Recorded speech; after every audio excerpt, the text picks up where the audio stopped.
This episode is proudly supported by Pepe Saya Australian Cultured Butter. At Pepe Saya, we focus on quality. So if someone comes into your restaurant and they see you're using Pepe Saya, they know immediately that that is a quality product you've got in front of you on the table. And that comes from a decade of just doing quality butter day after day. For more information, go to pepesaya.com.au. Young people might enter a kitchen and feel very insecure, or might be from a bad background. And then as they grow in their confidence in their craft, they grow exponentially as well in character, I think. And that's probably what brings me the most joy about my cooking career these days. This is the Deep in the Weeds podcast. I'm Anthony Huckstep.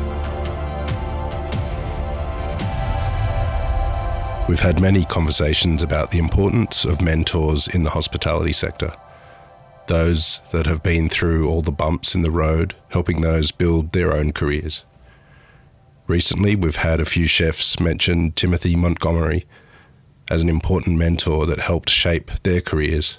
But what does it take to be a great mentor when you're still carving your own career? Timothy, how are you? Really good. Yeah, thanks for having me on. It's a real pleasure to be speaking to you today. It's great to get you on the show. What's it feel like for you, having chefs have come on the show previously and mentioned you as a really important cog in sort of the wheel of their career? Yeah, it's funny. I just sort of I've become conscious that I kind of was, off the radar of food media, I guess. In the past sort of 6 or 7 years, been doing burgers and we have a pub now and that kind of thing. So I haven't been really in that scene.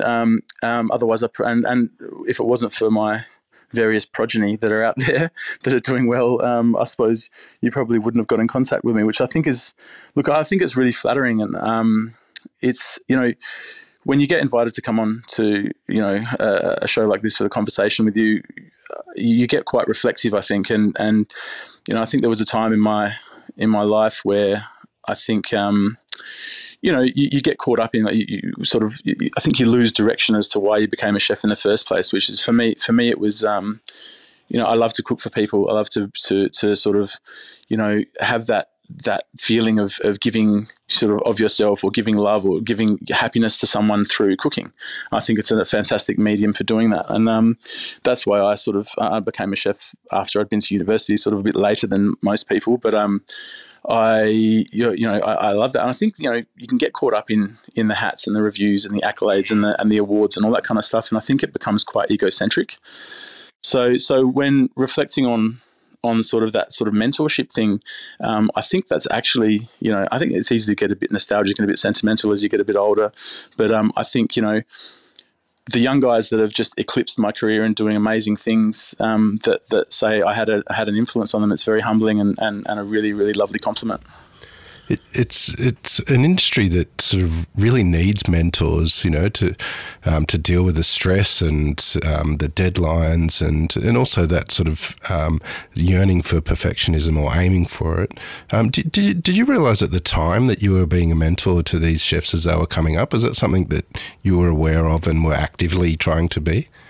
Look, I think, if you're at all self-reflective, I think you can be conscious of the influence you have, especially on the younger guys that are in your kitchen, or the younger people that are in your kitchen. But, you're also very caught up in your own stuff. You're running a kitchen, you're working usually for someone, you're trying to get, a first hat, a second hat, or whatever. You're trying to achieve these things. You're trying to change menus. You're very immersed in what you're doing. So I think every now and then I think you're conscious of the influence you have on people, when it's good or bad. I'm pretty sure there's people from the distant past in kitchens that I've run that probably said I was a negative influence at times. But the bad old days where everyone was very less conscious of mental health and all that kind of thing. I think we all behaved a little badly back then. Your career is quite fascinating. You've been in the realm of all of the accolades and the awards with the incredible restaurants, but you've also created a burger offering which changed the face of burgers for Newcastle and became incredibly popular. But take us back to when you were sort of young.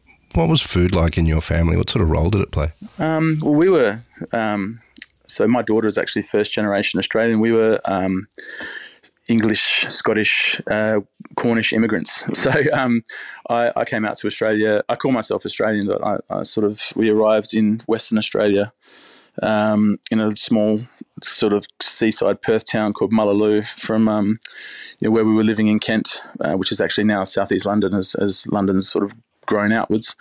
But so it was very sort of a traditional English household. My grandmother emigrated with us, and she lived with us throughout my entire childhood. And she was Cornish, and I remember her, cooking with her, and her making amazing pastries and Cornish pasties and caramel slices and those kind of things. And that was sort of my first forays into cooking, was sort of cooking, hanging onto her apron strings. It's as I mentioned, I did go to university out of school, but like all of my memories from childhood and all my memories as a young adult and still now are always food related.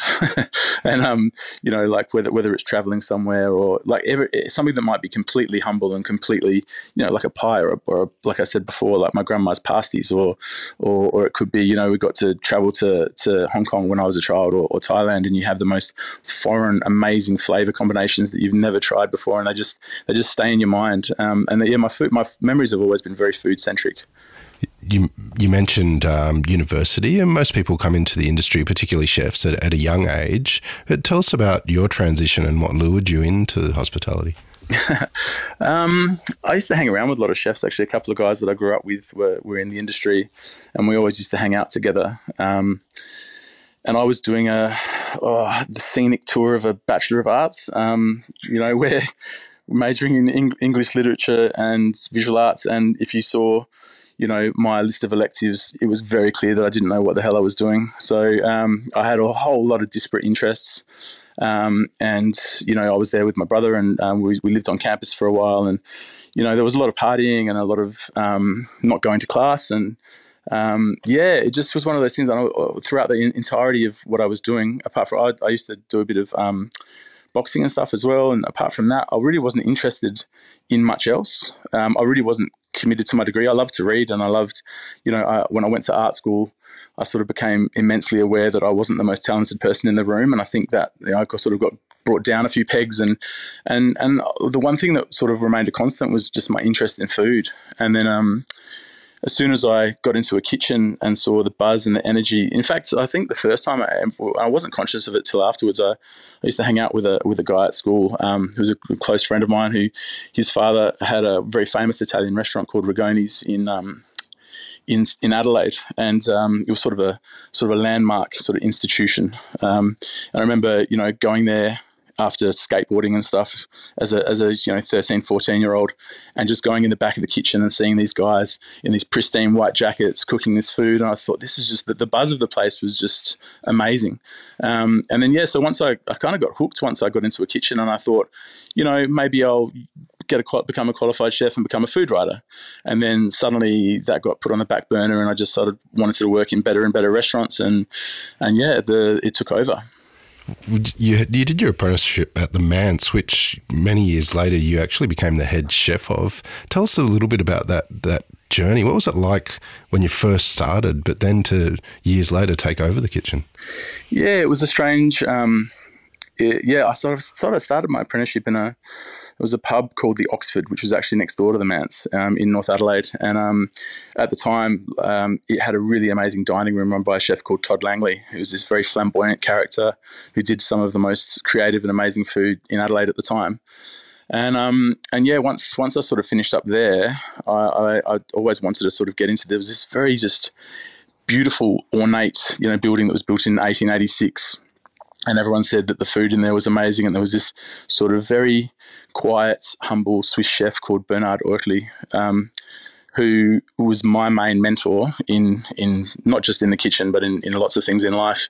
And I was lucky enough to get to work under him. And he was a Swiss hotel chef from, back in the old days in the 70s and stuff. And his technique was immaculate. The way he handled produce was immaculate. Like the way he made sauces and all those things, those little fundamentals that you can learn. I've always tried to emulate the way he handled produce, but I'm still a little bit heavy-handed, I'm afraid. But so working there was amazing. So it was very, very classical. So he had some sort of a few Asian influences, but it was very much classical French food. And he had an amazing reputation in Adelaide at the time, and it was a great place to learn. But it was very much a sort of family-run restaurant where there's only 3, 4, maybe maximum 5 of us in the kitchen at any one time. And then I actually left there and went to Bathurst Pavilion in Sydney as a newly qualified chef, and that was a learning curve, I tell you. Back in the that was an extreme learning curve with a 19 chef brigade where people were I think the strike rate was about 3 weeks. People were just leaving left, right, and centre, and it was the standards were so exacting, and it was so exciting. And I think I recall sort of getting on the phone to people in the first few weeks, and almost being in tears, going, "I got to come home." And, I thought I was like I said before, I'd been involved with boxing and stuff, and I'm a fairly I think I've got a fairly strong character, but there was times when I just wanted to go back to Adelaide with my tail between my legs. But once I stuck it out and you earn your stripes and that kind of thing, it just becomes once again addictive, and it's a great buzz. And I'm friends with so many guys that have come through, the alumni of Bathers in that time. We're all still a lot in contact, and some of those guys have gone on to do some amazing stuff as well. What did you take from your time early on from Bathers before going back to the Mats? Look, there was a sense of perfectionism in what Bernard did at the Mats, but at that time at the Bathers, it was 2 hats. Just pushing, really pushing the boundaries. It was in that time when, Marco and Ramsay and all that kind of thing, like kitchens were run quite brutally and aggressively at times. And, but just the technique and having someone absolutely always criticizing everything you did until you got it perfect. That was, and that enmeshed with creativity as well. Like, it was a very strange, for me, it was amazing to see, what went on behind the scenes, and then just this pristine, immaculate restaurant setting. And it was the first sort of proper sort of, big, I don't know what you call it. Like it was, a proper restaurant essentially. Like I think, the Mats, as it was back then, was a very family sort of run business, even though it had a great reputation and the food was really good. It was almost like stepping up into the big leagues, I guess, moving from Adelaide to Sydney and then, working your way up from the bottom of the bottom rung of the kitchen and that kind of thing. And it's, it was a really cathartic experience. More than anything, it sort of taught me a lot about what I could do if I just stuck at it, I guess. It wasn't going to be easy, but look, it was really good. And like I said, I've made a lot of enduring friendships from my time at Bathers. So, I think you've had probably a couple of the boys on your show as well. Being a head chef, take us back to what that felt like. Did you feel like you were ready for that, or do you have any stories of what it was like being a head chef for the first time? No, absolutely not. I had complete imposter syndrome, like the most imposter syndrome ever. Like I didn't think I was ready, but I moved back to Adelaide. I actually hurt my back, and I couldn't work at Bathers at the time. And I was like, I've got to pay my rent, so I better move back to Adelaide. So I moved back, and there was sort of things going on in the home. Like my grandmother who lived with us sort of started getting dementia, so I ended up sort of staying at home to help my mother out. And then the Mats was changing hands, like it was being sold to this new group. Luke James and Matthew Trim, and they had a very progressive idea of what they wanted to do with the restaurant. And it was sort of in that time of, Vue de Monde was on Little Collins doing its thing, and Justin was doing cool things at Baccasse, and it was that sort of, French Laundry, modern French was sort of the thing at the time. Pre all the, Noma, New Nordic stuff. It was that opulent sort of modern French style, and they wanted to create that kind of restaurant. So they said, "Oh, look, you've been working in Sydney. You want to come back to the Manse and do your thing?" And look, it all went really well. Like it was hard. Like the kitchen was very rudimentary, but I had a team of guys that were just unbelievable, and we all got along really well together, too well together, because we partied too much together after work. But it was it was a really amazing time, and I think I learnt, like being a head chef for the first time, you don't realise how much there is to it. I think I definitely bit off more than I could chew. In hindsight, I would do a lot of things differently. Well, what did you enjoy about that time, though? You had the challenges and that imposter syndrome, but, what did you take, like, positively from that experience? I mean, the camaraderie, especially, once again, enduring relationships that I made with guys in that kitchen.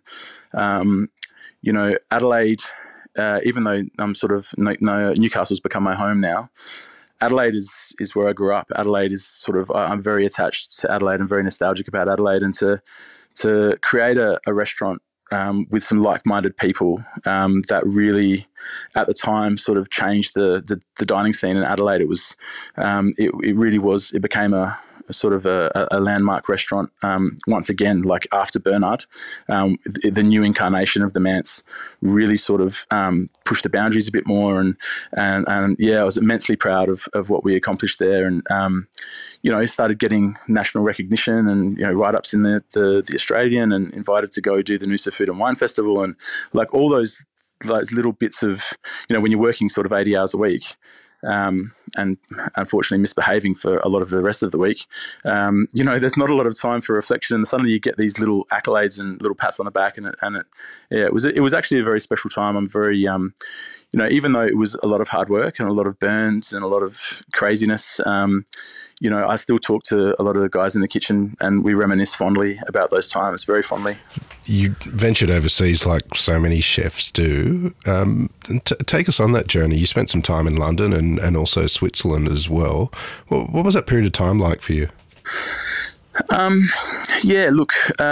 think by the time I left the Manse, and I think, due to misbehaviour as much as hard work, I was quite burnt out. I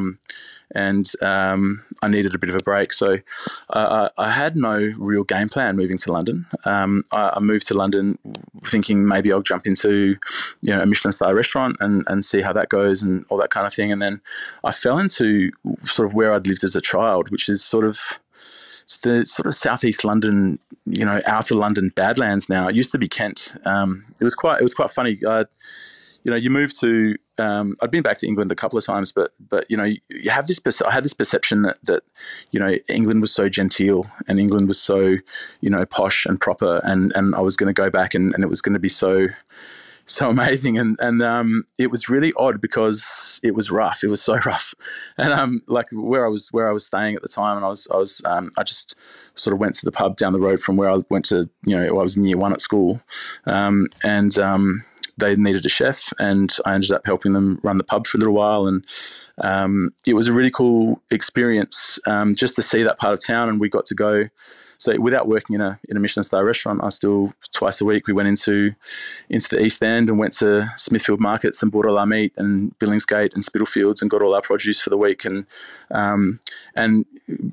I got to see and use. So even though we were just doing stuff for the pub, which was quite simple, I'd go and get a lobe of foie gras, or go get a woodcock or a grouse or something, and cook it in the kitchen at the pub, just for myself or the owners or whatever. And just because it was all these books that I'd read as a young chef growing up, White Heat and even Est but Le Gavroche and all that stuff, I suddenly could get this produce. I could suddenly get ceps and chanterelle mushrooms and these amazing proper foie gras and all that kind of thing. And so I just sort of play around with it in the kitchen at the pub myself. And on my days off, I'd go and eat. I went to Marco Pierre White's Mirabelle restaurant. That was a bit of bit of a pilgrimage, and several times I went to Brett Graham's the restaurant Ledbury in Notting Hill.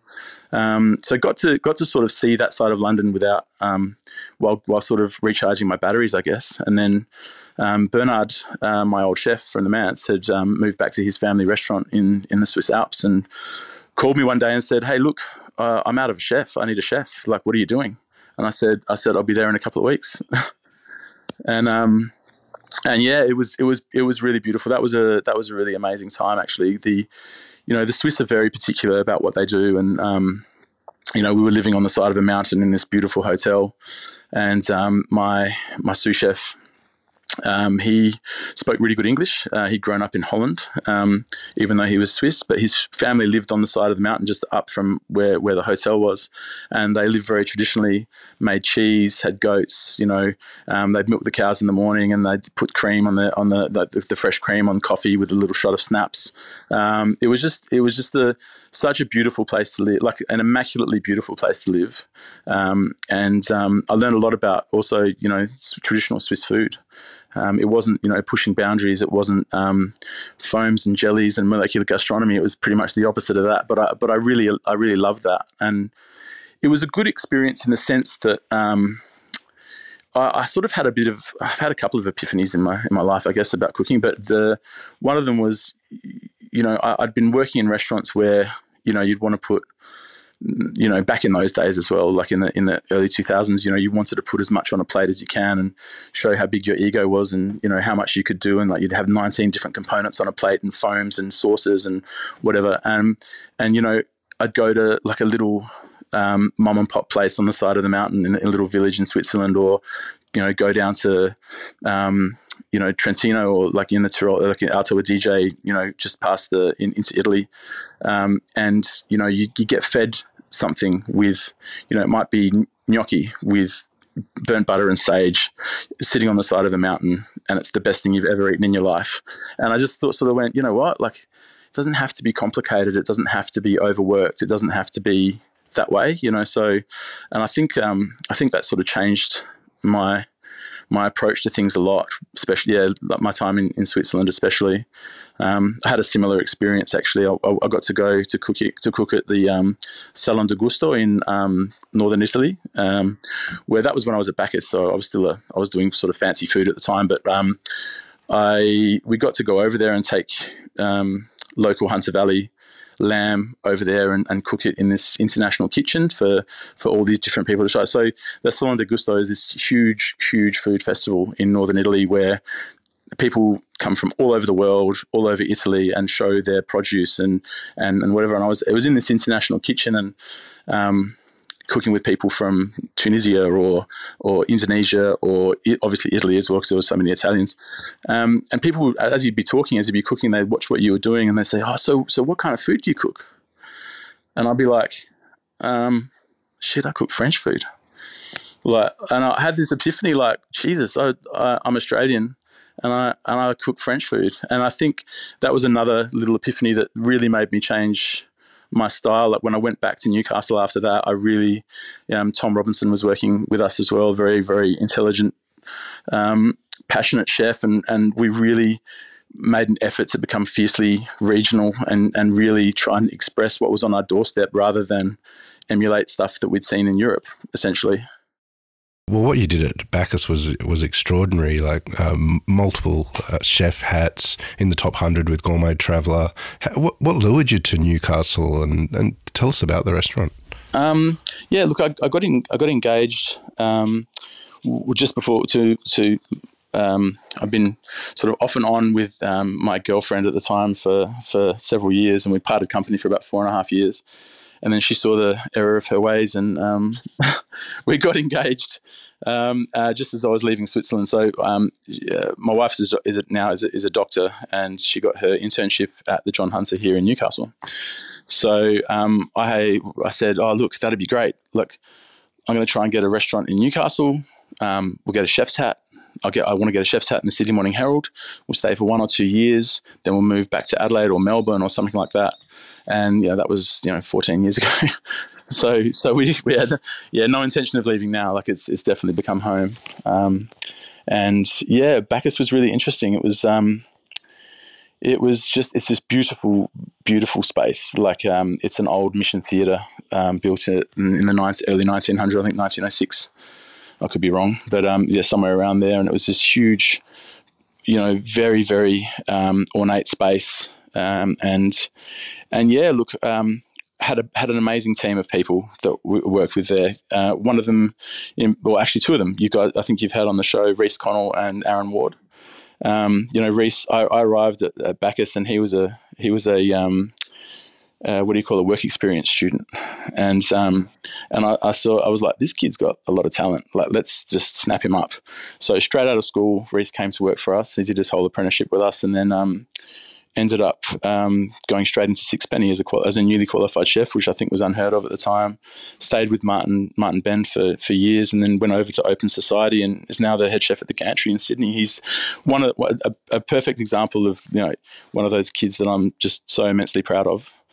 And same with Aaron Ward. Aaron Ward, kid from Taree, came in one night for a dego.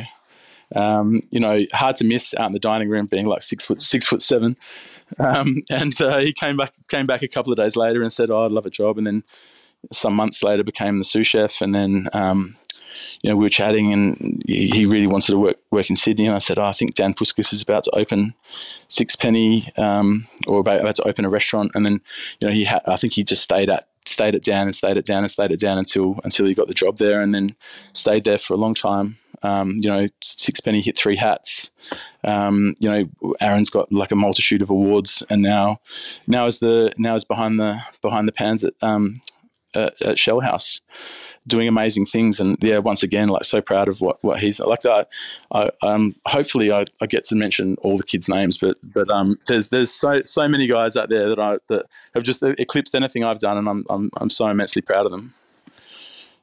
But yeah, so Bacchus, it was just one of those things that Newcastle, I think, I was out one night at Golden Century, and I think I ran into Matt Preston, and he was like, Jesus, where have you been? Where are you these days? And I said, I'm in Newcastle. He goes, why? Why would you do that? And there's this perception probably still that Newcastle is quite a rough, steel town, blue collar town. And it was. I mean, I remember coming up here when I lived in Sydney in like 2003, and it was pretty rough. I mean, having subsequently lived in Southeast London, it's not rough at all. But there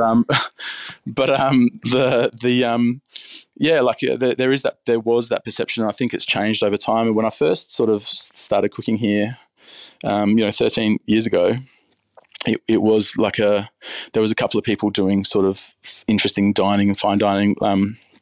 Leslie Taylor, Restaurant 2, and then a couple of years after Bacchus, Chris Thornton, who you've also had on the show, great mate of mine. He did some amazing things at Mason as well, another Hatted restaurant, and I think the dining scene was just sort of emerging, and we really had a good thing. We had a great front of house team led by Heather Moore, and amazingly talented, hardworking guys in the kitchen. And it was really, like, for a while there, it's something I'm very, very proud of. Like, it was a great dining experience. I still have people. In fact, I had a guy come up to me I was doing a charity ball a couple of nights ago with Justin North and Adrian Richardson and a few other guys, just to raise money for Variety. And we had a guy come up and said, I think it's such a terrible shame what's happened. I was like, what?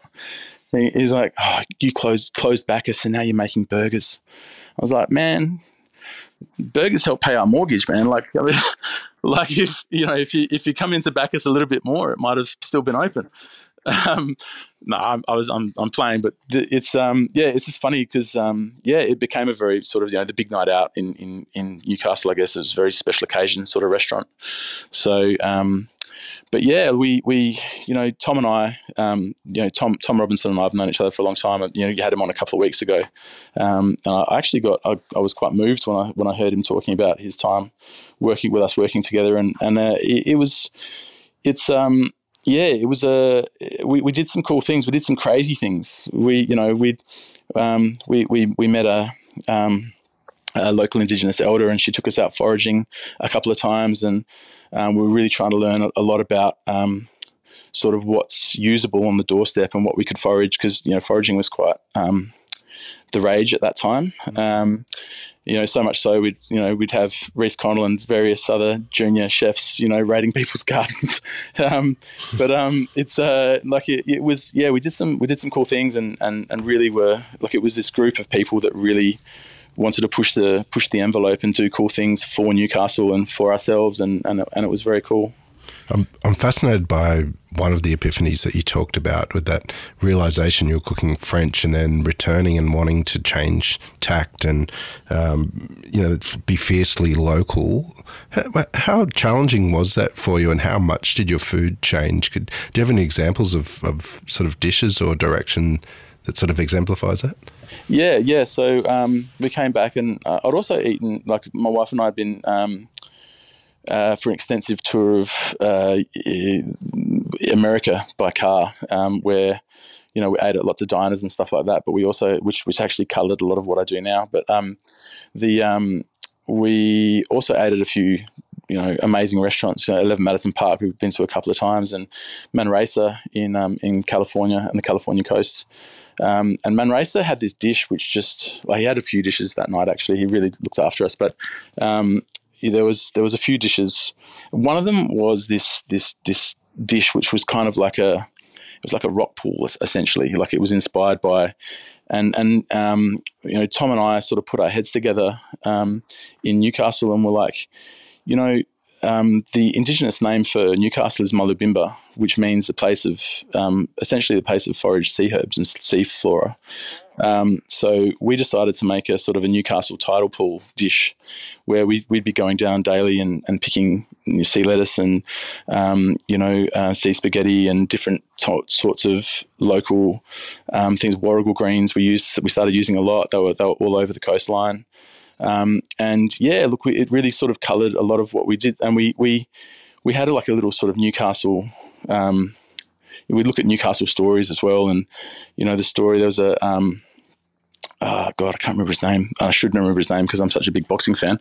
There was a famous boxer who was a world champion from Newcastle, who was called the Maitland Wonder. And we had a dish on called Knuckles, Black Eyes and Broken Cheeks, which was sort of an homage to him, which had like pork knuckles, black-eyed peas, and pork cheeks and stuff. And so we tried to sort of create an experience that really spoke to Newcastle, or spoke of Newcastle, even though, ironically enough, both Tom and myself are South Australian. It was, we really sort of consciously put an effort into learning as much as we could, and doing justice to sort of local produce and all that kind of thing, even though we're still using classical technique because that's what we know. We really tried to push the boundaries with that sort of regionality, which is nothing, we weren't cutting edge. I mean, everyone was kind of doing it at the time, and I think once that sort of that Noma Nordic influence took over, I think people became even more fiercely local, and that push to Indigenous produce and really being conscious of what's on our doorstep, I think has really taken off, which is great. You've spent over a decade, as you mentioned, in Newcastle, but there was a detour for a little while up north to Barrados in Noosa, where you got a chef's hat, you got in the top 50 with the Australian, you made an impact in the short time you were there. How different was that environment and that restaurant compared to Newcastle? Very different, very different. It's one of those things, I worked for Jim Barrato, and he's a very polarizing figure. We always got along very well. I got to choose my words really carefully. It was a great experience in certain ways, and once again, I've got lasting relationships from some of the guys I worked with. It was the oddest thing. I said to a couple of guys, I actually called Colin Fassnidge and said, "Mate, should I take this job up north?" And he's like, "Oh, what, working for Jim?" I was like, "Yeah." He's like, "Well, I don't know. Look, just check it out. Look, go up there for a while. It can't hurt, and see what happens." And that's pretty much what I did. And I wanted the restaurant to be sort of a bit more than it was. Like, it was. I think there were a lot more financial constraints than I was. I was blessed at at Bacchus to work for a guy, Matt Higgins, who was, he was one of the most amazing people to work for, because nothing was too much. Nothing was too much trouble. If I wanted a certain type of cutlery, certain type of glassware, flatware, plates, staff, whatever, he was like, yep, do it, no worries, because he just wanted the restaurant to be the best it could be. And I think, Barrado's have been open for so many years that I think Jim was at the point where I think it was, he wanted a good chef in there, and he wanted to do some good stuff, but it was also very conscious. Sorry, my dogs are out the front going crazy. I think it was much more, there was much more constraint in that regard, I think. It was the oddest thing. I arrived in Noosa, and, moving to regional Queensland, and my entire kitchen brigade of 7 chefs were all French. I've spent most of my career cooking French food, and I had to convince these guys that I could cook French food. Which is not easy. If you work with a lot of French guys, it's not easy. So, I was making a terrine, and I remember he's a very good friend now, Clément Vachon. He's this big, proud guy from Bordeaux, and he was like, my grandmother makes this dish, you better make it well. And anyway, so I ended up winning them all over, and like I said, building lasting relationships. But it was the last thing I expected, moving to regional Queensland, and literally everyone was and then we eventually had an Italian chef as well, but pretty much everyone was from Europe. So it was a strange, thing, but no, look, it was a great experience, and I do love Noosa. It's got a very, very soft spot in my heart. Look, once I sort of realised it wasn't exactly what I wanted it to be. I sort of, and my wife and I ended up getting pregnant, and I just wanted to be back in Newcastle. So and then one thing leads to another, and once I had a child, I think my priorities completely changed. When we had Thomas Robinson on, he sort of detailed Rascal and told us some stories about that, but it was such a detour from sort of what you had done in your career. Tell us about how it came about and the sudden success that it had. Yeah, look, my business partner Ty, we'd sort of wanted to do something together for a while. And we're thinking about, a bistro, a restaurant, a bar. We were banding around various ideas. And he just said one day, what about a burger joint? And, I'd sort of been to America quite a bit, and done extensive tours of diners and burger joints and that kind of thing. And wing joints and all that kind of stuff. And I love that kind of Americana. I love that stuff. I'm a big, I get very nostalgic about that whole sort of Twin Peaks, small America sort of thing. So I was immediately interested. And then Tom was finishing up at the Four in Hand with Fass, or actually that was winding up and closing. So he was at a loose end, and we decided that we'd do it. We had no idea what we were doing. We had no idea what we were in for. We I think Tom mentioned on your show a couple of weeks ago, like, we thought we might sell like 1,000 burgers a week, and like in the first week was about 3,000.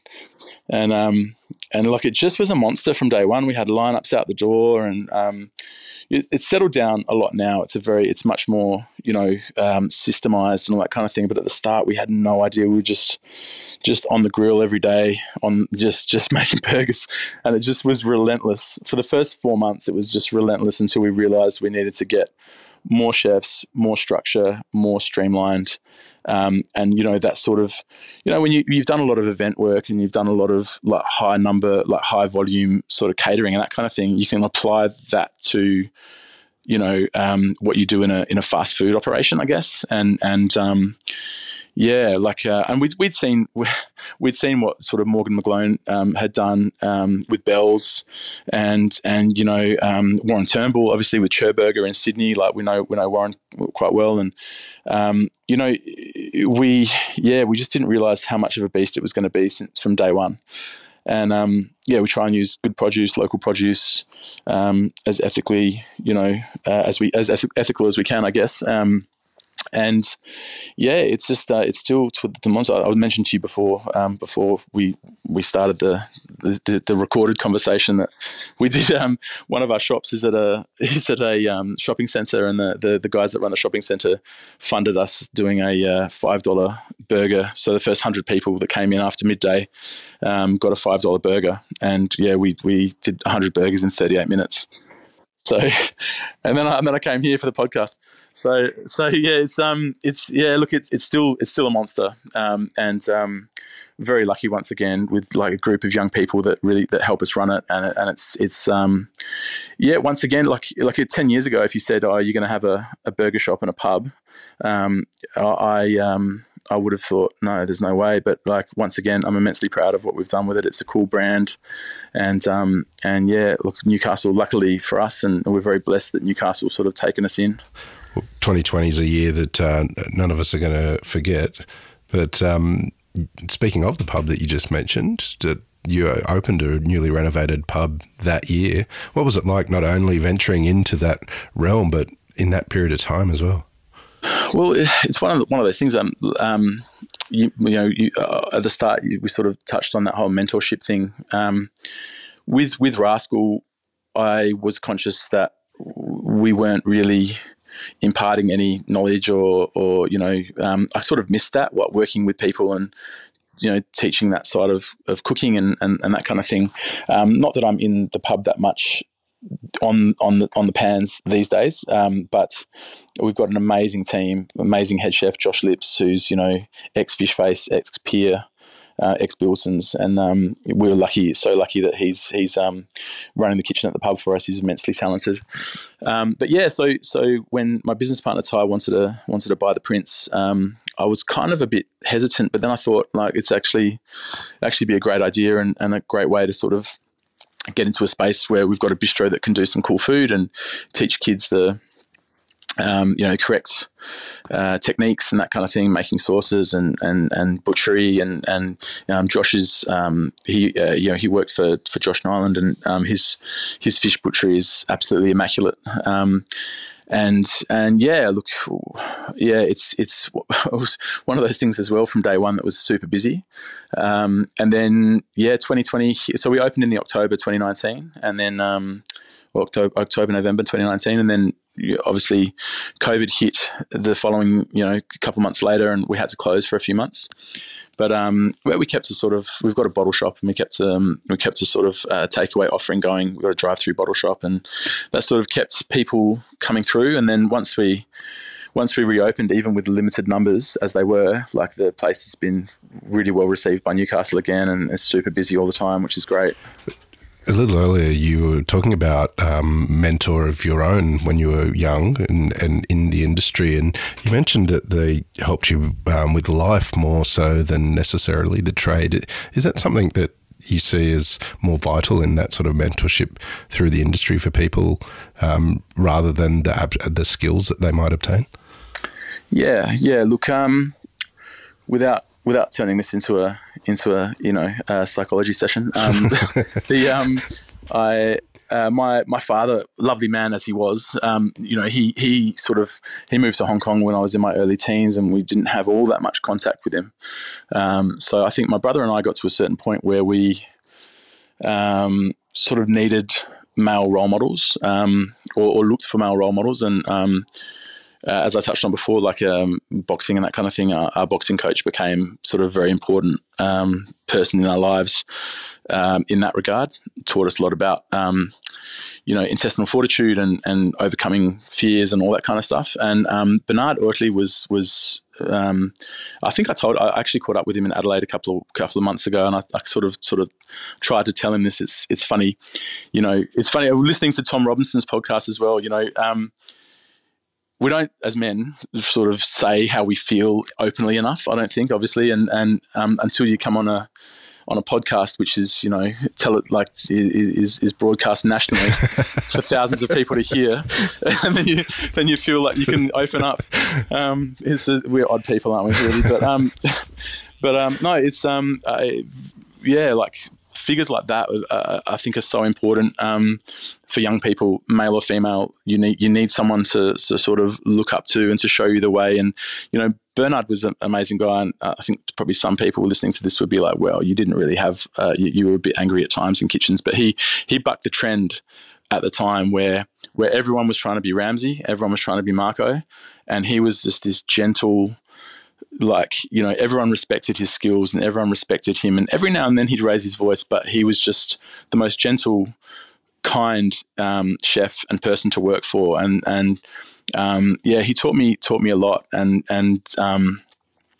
you know, you could talk to him about anything. You know, if you go out and get into a fight on the weekend, or if you misbehaved, or you broke up with your girlfriend, or whatever happened, you could just sit down and talk to him. And it was a very familial atmosphere in that restaurant. And you know, you'd sit down on a Saturday night after service, and he'd open amazing wine, and you'd have some cheese or whatever, and everyone would sort of decompress. And it was just a beautiful approach to hospitality. Which I think you know, you move to somewhere like Bathurst, for instance, which I love, and I really hold that time very, very. You know, the year I spent at Bathurst was very, you know, I remember it very fondly. Like, it was a completely different restaurant experience. Like, it was much less personal. And yeah, like I still sort of, yeah, my boxing coach Vince and Bernard, I think that it's probably the two men that had the sort of most influence in even the decision making I still make to this day. Well, there's been so many people that you have influenced, and we've detailed them and in interviews on Deep in the Weeds, and you've heard some of them. But what is it that you love about what you do? Yeah, look, it's so funny because I think since I've stopped my all engrossing chase for hats and accolades, which I think was somewhat look, it's great, like it's really good, and I think people, like, you know, young chefs should aim for those accolades. But I think since I've sort of stopped doing that, I enjoy cooking so much more. I've sort of rediscovered why I love cooking and cooking for people. I cook so much more at home for my family and for friends and that kind of stuff, and I really enjoy it. It's a different type of cooking. Yeah, but what we do in the pub now, like I'm fiercely proud of that. You know, yeah, we sell burgers and schnitzels and pizzas and all that kind of thing, but we also have a great restaurant offering. And we use great produce and great technique, and I really enjoy that, and I love that. You know, we can still continue to inspire young guys, young people. I shouldn't say guys. I was male or female. You know, the kitchens back in the days were very misogynistic, and I think that's changed much for the better these days. You know, one of the guys I'm super proud of as well is Rebecca Scully. She works for us at Bacchus, and I think she's been with Josh Nyland for a few years now, and done amazing things in her own right. And yeah, look, yeah, like I kind of mentioned before, I think what I'm most proud of these days is what the guys that have worked with us over the years have accomplished. You know, I've got a young guy called Will Smith, who's not the Will Smith, obviously. He's actually the antithesis of Will Smith, but you know, he was another one. It's kind of like Reese. He came to us from a school placement back in Adelaide, and had a stutter and was sort of socially awkward. And then just watching him blossom as his confidence grew in cooking, his confidence grew in life, and that happens so much. I think people, you know, young people might enter a kitchen and feel very insecure, or might be from a bad background, or might be, you know, might have a host of emotional problems, and then as they grow in their confidence in their craft, they grow exponentially as well in character, I think, and watching guys like that, like Will now has his own restaurant in Copenhagen. He worked at Geranium for a few years as one of their head chefs. He's done amazing things. He was at Vue de Monde for a few years in the heyday in Little Collins Street. Like he just went on to do amazing things as well. And you know, it's great to watch that. And if that's, you know, hearing that from, like, hearing that I could have had an influence on any of these guys' lives and careers, it makes me super, super proud. And that's probably what brings me the most joy about my cooking career these days. Well, Timothy, it's an absolute honour to finally get you on Deep in the Weeds and hear a bit of your story. I know there's so much more to it, so I'd love to get you back on down the track. But please keep in touch and we'll catch up again soon. Absolute pleasure to talk to you, mate. Thank you very much. This is the Deep in the Weeds podcast. I'm Anthony Huckstep. Stay tuned as we take a deep dive into the lives of the incredible people who ply their trade in the food and hospitality sector. Special thanks to executive producer Rob Locke for making this all happen. Follow us on Instagram at Deep in the Weeds Podcast, or email us at podcast@deepintheweeds.com.au. Stay safe and be well.